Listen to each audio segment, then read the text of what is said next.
ರಾಯಚೂರು ಜಿಲ್ಲೆಯ ಮಾನ್ವಿ ಪಟ್ಟಣದಲ್ಲಿ ಡೀಸೆಲ್ ಕೊರತೆ ಎದುರಾಗಿದೆ. ಇನ್ನು ಮಳೆ ಬಂದಿರುವ ಹಿನ್ನೆಲೆಯಲ್ಲಿ ಈಗಾಗಲೇ ರೈತರು ಹೊಲಗಳಲ್ಲಿ ಉಳುಮೆ ಮಾಡಲು ಸಿದ್ಧತೆ ಮಾಡಿಕೊಳ್ಳುತ್ತಿದ್ದು, ಇದೀಗ ಡೀಸೆಲ್ ಸಮಸ್ಯೆ ರೈತರನ್ನು ಕಾಡುತ್ತಿದೆ. ಇನ್ನು ಬೆಳಗ್ಗೆ 11 ಗಂಟೆಯಿಂದ ರಾತ್ರಿ 1 ಗಂಟೆಯವರೆಗೂ ಸರತಿ ಸಾಲಿನಲ್ಲಿ ನಿಂತರೂ ಕೂಡ ಡೀಸೆಲ್ ಸಿಗದೆ ರೈತರು ಪರದಾಡುವ ಪರಿಸ್ಥಿತಿ ನಿರ್ಮಾಣವಾಗಿದ್ದು, ಜಿಲ್ಲಾಧಿಕಾರಿಗಳು ಕೂಡಲೇ ರೈತರಿಗಾಗಿ ವಿಶೇಷವಾಗಿ ಈ ಒಂದು ಡೀಸೆಲ್ ವ್ಯವಸ್ಥೆ ಮಾಡಬೇಕು. ಇಲ್ಲವಾದರೆ ಉಳುಮೆ ಮಾಡಲು ಸಾಕಷ್ಟು ಸಮಸ್ಯೆಯಾಗಿ ಮುಂದಿನ ದಿನದಲ್ಲಿ ಬೆಳೆಗಳು ಸಮಸ್ಯೆಗೆ ಈಡಾಗುತ್ತವೆ ಎಂದು ಅಸಮಾಧಾನ ವ್ಯಕ್ತಪಡಿಸಿದರು.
ನಮ್ಮದು ಬುರಾಂಪುರ ಸರ್, ರಾಯಚೂರು ಜಿಲ್ಲಾ ಮಾನ್ವಿ ತಾಲೂಕು.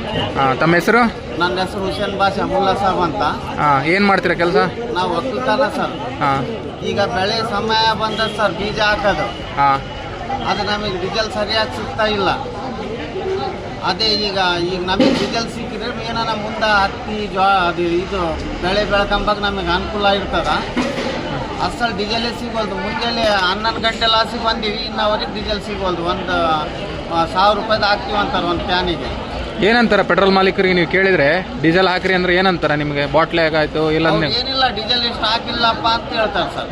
ಯಾವಾಗ ಬರ್ತದಂತ ಸ್ಟಾಕು? ಯಾವಾಗ ಬೆಳಿಗ್ಗೆ ಹಾಕ್ತೀವಿ, ಸಂಜೆ ಹೊತ್ತು ಹಾಕ್ತೀವಿ ಅಂತೇಳಿ ಈಗ ಎಲ್ಲರೂ ಆಶ್ವಾಸನೆ ಕೊಟ್ಟಾರ. ಈಗ ಒಂದು ಏನಿಲ್ಲ ಅಂದರೆ ಒಂದು 200ರಿಂದ 300 ರೈತರು ಬಂದು ನಿಂತೀವಿ, ಇನ್ನವರೆಗೆ ಡೀಸೆಲ್ ಹಾಕವಲ್ದು ಸರ್.